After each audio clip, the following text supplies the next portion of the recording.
రాచకొండ లక్ష్మయ్య. ఇప్పటి వరకు మరి కూటమి పరిపాలన అనేది ఎలా అనిపించిందండి? గత ప్రభుత్వం కన్నా ఈ ప్రభుత్వం పథకాల్లో కానీ ప్రభుత్వం వచ్చిన దగ్గర నుంచి ఆ ప్రభుత్వం చేయలేని పనులన్నీ ఈ ప్రభుత్వం చేస్తుంది. ఆ రోజు కుంటలు పడిపోయిన రోడ్లన్నీ ఆంధ్రప్రదేశ్లో పట్టించుకోలేదు. పథకాలు అంటావా, వాళ్ళు అప్పులు తెచ్చారు, వీళ్ళు సంపద సృష్టించి ఇవ్వాలనే ఆలోచన కోసం ఆగి నిదానంగా వన్ బై వన్ ఒక్కో పథకం అమలు చేస్తున్నారు. పట్టు తల్లికి వందనం వేశారు, 3 సిలిండర్లు ఇస్తున్నారు, ఆల్రెడీ 2 సిలిండర్లు ఇచ్చారు, రైతు భరోసా ఇచ్చారు, మొన్న వేశారు, అన్నీ చేస్తూనే ఉన్నారు. రోడ్లు కానీ సైడ్ కాలువలు కానీ డ్రైనేజ్ కానీ 90% ఇప్పుడు అమలు పరిచారు. మరి ఇన్ని చేస్తున్నా కూడా ఎందుకని అపోజిషన్ వాళ్ళు ఇంకా ఈ ప్రభుత్వం మీద విమర్శలు చేస్తూనే ఉన్నారు? వాళ్ళు ఎట్లా ఉందంటే బాగా రాశి డబ్బులు అన్నీ రాశిలో ఉన్నారు కదా, ఆ రాశి ఉండి తిన్నారు కదా, రాశి మీద ఉండి ఇష్టం వచ్చినట్టు తిన్నారు. ఇప్పుడు అది లేదు, అధికారం లేదు. అధికారం పోయేటప్పటికి పిచ్చోళ్ళు అయిపోయారు. వాళ్ళకి అధికారం ఉంటే ఎవరినైనా కొట్టచ్చు, తిట్టచ్చు, నక్కచ్చు అనే ఇది ఆలోచనలో ఉన్నారు. కానీ వాళ్ళకి అధికారం పోయేటప్పటికి ఏం చేయాలో తోచట్లా, మైండ్ పోయింది, పిచ్చి ఎక్కింది, రోడ్డును పడి తిరుగుతున్నారు. బాబు షూరిటీ మోసం, బాబు షూరిటీ భవిష్యత్తు గ్యారెంటీ అని మనం పెట్టుకున్నాం. వాళ్ళు ఏమంటున్నారు, నిన్నే మా ఇంటికాడికి వచ్చారు, బాబు షూరిటీ మోసం షూరిటీ అని అంటున్నారు. మోసం అంటే ఎట్లా? ఇప్పుడు తల్లికి వందనం మీరు ఏమన్నారు, భారతి గారు కడప జిల్లాలో తిరుగుతా ఎంతమంది పిల్లలు ఉంటే అంతమందికి ఇస్తాము, ఒకళ్ళుంటే ఒకళ్ళు, ఇద్దరుంటే ఇద్దరు 30,000 రూపాయలు ఫీజు చేస్తా అన్నాడు జగన్ అన్న, అది అని చెప్పింది. ఎంత ఇచ్చారు? ఒకళ్ళకి ఇచ్చారు. మరి కారు ఉంటే రేషన్ కార్డు తీశాడు, బండి ఉంటే తీశాడు, ఇల్లుంటే తీశాడు, పింఛను ఇవన్నీ చేసుకుంటే వచ్చాడు. ఏం చేశారు? ఏం అభివృద్ధి చేశారు చెప్పండి? మరి గత ప్రభుత్వంలో ఏమైనా కంపెనీలు వచ్చాయా? వాళ్ళ కంపెనీలు అవసరం లేదు. వీళ్ళు మరి ఒకటి కూడా నెరవేర్చకుండా గాలికి వదిలేశారు అని చెప్పి అపోజిషన్ వాళ్ళు అంటున్నారు కదా. ఇప్పుడు అదేనమ్మా, ఇప్పుడు వాళ్ళకేంది, వాళ్ళకి ఏదో కావాలా. ఇప్పుడు నీ దగ్గరికి రావాలా, నీతో మాట్లాడాలా. అప్పుడు ఏం చేయాలి వాళ్ళు చెప్పండి? ఇప్పుడు మీ ఇంటికాడికి రావాలమ్మా, నీ ఇంటికాడికి వచ్చి నీతో మాట్లాడాలంటే ఏం చేయాలా? ఏదో ఒకటి ఎత్తుకోవాలా. ఇప్పుడు ఏదో పని ఎత్తుకోవాలా. అప్పుడు నేను మీ ఇంటికాడికి వచ్చి, అమ్మా చంద్రబాబు నాయుడు ఆడదాకా ఎందుకు, మన వాళ్ళు పెట్టి తిరుగుతున్నాయి కదా, మన ఆడకూతురు ఏం చెప్పింది, స్పష్టంగా చెప్పింది, చిరునవ్వుతో చెప్పింది. కానీ వీళ్ళు ఏం చేశారు, బెదిరించి మళ్ళీ అట్లాగా వాళ్ళ వృత్తి అది. అసలు ఈ ప్రభుత్వంలో పరిపాలన అనేది లేకుండా పూర్తిగా రెడ్ బుక్ పరిపాలనే చేస్తున్నారు అని అంటున్నారు కదా. చంద్రబాబు నాయుడు గారు రెడ్ బుక్ పాలన నడిపిస్తున్నారు అని అంటున్నారు కదా అపోజిషన్ వాళ్ళు. నేను చదువుతున్నాను, మీరు చూపించిన దారే, మీరు ఈ రోడ్డు చూపించారు, ఈ రోడ్డు విజయవాడ పోయిద్ది, ఇటు పోతే గుంటూరు పోతాం, మీరు దారి చూపించారు కదా, ఇప్పుడు ఇటు పోతే గుంటూరు పోతారయ్యా, ఇటు పోతే విజయవాడ పోతారు, మరి ఇప్పుడు ఏం పరిస్థితి అని అప్పుడు అదే అమలు చేస్తున్నారు. అక్రమంగా దారి చూపించింది ఎవరు? అక్రమం అనేది ఏంది? ఎన్ని ప్రభుత్వాలు, నాకు 50 సంవత్సరాలు 94 నుంచి నా వచ్చిన కానీ ప్రభుత్వాన్ని చూస్తూనే ఉన్నాను. ఏ ప్రభుత్వంలో సరే, ఏ రాష్ట్రంలో సరే ఈ రకంగా ప్రతిపక్ష నాయకుల్ని అక్రమంగా అన్యాయంగా అరెస్ట్ చేసిన దాఖలాలు ఉన్నాయా?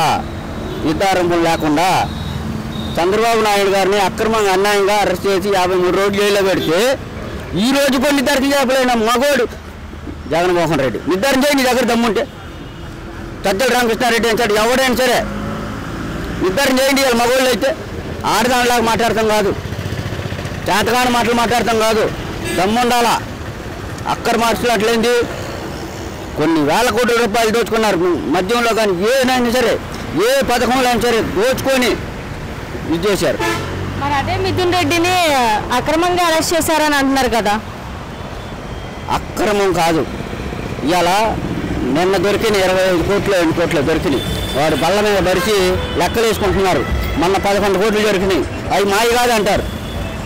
ఎక్కడి నుంచి వచ్చినాయి మీరు చెప్పండి? వాళ్ళు కాదంటున్నారు. ఎక్కడి నుంచి వచ్చినాయి అవి చెప్పలేరు. మరి నెల్లూరు పర్యటనలో కూడా జగన్ ప్రెస్ మీట్ పెట్టారు కదా, సో దీని మీద మీ అభిప్రాయం ఏంటి, మీరేమంటారు? ఇప్పుడు తోడబుట్టిన 5 చెల్లెలు సోదరి 5 ఏది కొద్దిగా అటు ఇటుగా ప్రసన్న కుమార్ రెడ్డికి తోడబుట్టిన ఇది 5. అలాంటి ఆమెని ఈ రోడ్డు వేయలేదమ్మా, ఈ కాలువ కట్టలేదమ్మా అని అడగాల, లేదు ఈ పథకం రాలేదని అడగాల. ఆమె వ్యక్తిగతం ఏడైతే ఇదైతే నీకెందుకు, నువ్వు ఎవరు మాట్లాడటానికి? మన ఇంట్లో మన పిల్లలకి మనం చెప్పుకోలేని పరిస్థితులు ఇవ్వాలి. జనరల్గా చెప్పాలంటే ఆమె గురించి నువ్వు చెప్పేది ఏంది? నువ్వేందో ఆమెకు తెలీదా? ఆమె ఏందో నువ్వు తెలీదా? నువ్వు సరే అని చెప్పావు, ఎలక్షన్ గెలిచావా? గెలవలేదు.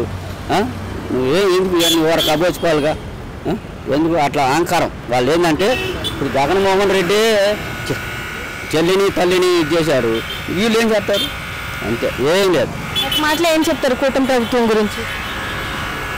వాళ్ళు చేసిన అప్పులకి 1 by 1 అభివృద్ధి చేయాలనే సంకల్పంతో బాబు గారు, లోకేష్ గారు, పవన్ కళ్యాణ్ గారు ముగ్గురు పైన మోడీ గారు అండదండలతోటి ఈ రాష్ట్రాన్ని అభివృద్ధి చేయాలనే సంకల్పంతో ఉన్నారు. వీళ్ళు ఎన్ని కుట్రలు చేసినా, ఎన్ని అరగంతాలు చేసినా కూడా డోంట్ కేర్ అనేది గ్యారంటీ అభివృద్ధి. ఇప్పటి వరకు మరి కూటమి పరిపాలన అనేది చూసుకుంటే ఎలా అనిపించిందండి? కూటమి పరిపాలన అంటే మనకు వ్యత్యాసం ఏంటంటే జగన్మోహన్ రెడ్డి పరిపాలించాడు ఒక 5 సంవత్సరాలు, తర్వాత కూటమి పరిపాలన వచ్చి సంవత్సరం దాటి ఒక 3-4 నెలలు గడిచింది. వ్యత్యాసం అంటే ఎలా ఉంటుందంటే జగన్మోహన్ రెడ్డి పరిపాలన అధికారంలోకి రాగానే చాలా విధ్వంసాలు మొదలుపెట్టారు. అంటే ఒక పారిశ్రామిక వ్యవస్థ ఉంటుంది, ఒక రైతు విభాగం ఉంటుంది, కొంత ఎంప్లాయీస్ ఉంటారు, కొంత ఓన్ ప్రొడక్ట్స్, ఈ రకరకాల వ్యవస్థల మీద ఈ రాష్ట్ర ప్రభుత్వం అనేది నడిచింది. పారిశ్రామిక వ్యవస్థ కానీ, ఇండస్ట్రీస్ కానీ, లేకపోతే రియల్ ఎస్టేట్ కానీ, ఈ వ్యవస్థలకి కూటమి ప్రభుత్వానికి మరియు అంతకుముందు గతంలో జగన్మోహన్ రెడ్డికి ఉన్న వ్యత్యాసం ఏంటంటే అప్పుడు వ్యవస్థలన్నీ ఆగిపోయినాయి.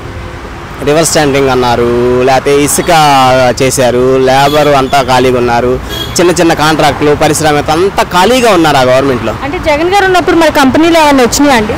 ఉన్న కంపెనీలు పోయినాయి కదా. ఇప్పుడు మన జయదేవ్ గారు కానీ ఎన్ని కంపెనీలు ఆపేశారు. కొన్ని ప్రాజెక్టులు ట్రాన్స్ట్రాయ్ కానీ 100 కంపెనీలు, ఆ కంపెనీలు అందరూ రివర్స్ స్టాండింగ్ అన్నారు. ఏ ప్రాజెక్ట్ అయినా సరే ఒక సంవత్సరం నుంచి 2వ సంవత్సరంకి వచ్చేసరికి వ్యత్యాసం పెరిగిద్ది కానీ తగ్గదు. ఎందుకంటే లేబర్ కాస్ట్ కానీ, మెటీరియల్ కాస్ట్ కానీ, అనేక రకాలు కానీ, వాళ్ళు తెచ్చుకునే ఇంట్రెస్ట్ కానీ, బ్యాంకు నుంచి లోన్లు తెచ్చుకునే ఇవన్నీ పెరిగిద్ది కానీ తగ్గదు కదా. పోలవరం స్టార్టింగ్ అప్పుడు ఎస్టిమేట్ ఎంత, ఇప్పుడు ఎంత, ఇవన్నీ పెరుగుతాయి. ఈ వ్యవస్థలన్నింటి మీద అతను ఏంటంటే వాళ్ళందరినీ కూర్చోబెట్టి తనకేదో లబ్ధి పొందాలి. ఎందుకంటే జలయజ్ఞంతో స్టార్ట్ అయింది ఆయన వ్యాపారం. ఎందుకంటే రాజశేఖర రెడ్డి గారు ముఖ్యమంత్రిగా ఉన్నప్పుడు ఆయన పరిపాలన చేసుకుంటూ పోతే ఈయన వసూలు చేసుకుంటూ వచ్చాడు. ఈయనకేంటంటే చాలా నిష్ట అనమాట వసూలు చేసుకోవడంలో. ఆ వసూలు చేసుకునే భాగంలో తెలుగుదేశం పార్టీలో ఉన్నటువంటి ప్రాజెక్టులు, ఆ రోజు పెండింగ్లో ఉన్న ప్రాజెక్టులన్నీ వసూలు చేసుకునే. ఎందుకంటే 14 నుంచి 19 వరకు కొంచెం రాష్ట్రం ముందుకెళ్ళింది, బైఫర్కేషన్ జరిగింది, అమరావతి అని ఇంకోటని, లేకపోతే ల్యాండ్ పూలింగ్ అని అనేక రకాల ప్రాజెక్టులను స్టార్ట్ చేశారు. వాటన్నిటి నిర్వీర్యం చేయడం కోసం చేశాడు. వ్యత్యాసం ఎక్కడ ఉందంటే ఇక్కడే ఉంది, ప్రాజెక్టులోనే దేంట్లోనే ఉంది వ్యత్యాసం. అంటే కూటమి ప్రభుత్వం ఇచ్చిన హామీలు నెరవేర్చకుండా కక్ష రాజకీయం చేస్తుంది అని అంటున్నారు కదా. అంటే ఇచ్చిన హామీ ఏమి నెరవేర్చలేదు. స్టార్టింగే జగన్మోహన్ రెడ్డి అధికారంలో ఉన్నప్పుడే 2-3 నెలల నుంచే పెన్షన్ ఒకసారి 4,000, ఆ ముందు నెలలు కూడా అధికారంలోకి రాగానే ఈ నెలలో మనకు పెంచలేదుగా. 2-3 నెలలు ఏదైతే చెప్పారో అప్పటి నుంచే పెన్షన్ ఇచ్చేసారు, 4,000 ఇచ్చేసారు కదా. తల్లికి వందనం ఎంతమంది పిల్లలు ఉంటే 7గురున్నా 4గురున్నా ఎంతమంది ఉన్నా ఇచ్చేసాడుగా. అది నెరవేర్చలేదా ఏమన్నా? లేకపోతే ఉచిత గ్యాస్ సిలిండర్ ఏమన్నా నెరవేర్చలేదా? ఇప్పుడు ఆల్రెడీ ఆగస్టు 15 నుంచి బస్సు, నిన్న అన్నదాత, మొన్న అన్నదాత, ఏమి నెరవేర్చలేదు అంటున్నారు. అంటే రెడ్ బుక్ పరిపాలన చేస్తున్నారు చంద్రబాబు నాయుడు గారు అని గత ప్రభుత్వం వాళ్ళు అంటున్నారు కదా. ఎలా పరిపాలించారు రెడ్ బుక్? మార్క్స్ అడిగినందుకు సుధాకర్ని రోడ్డు మీద పెట్టి ఏమైనా కొట్టారా? లేదా ఏమైనా కార్యకర్తలు ఏమైనా చేశారా?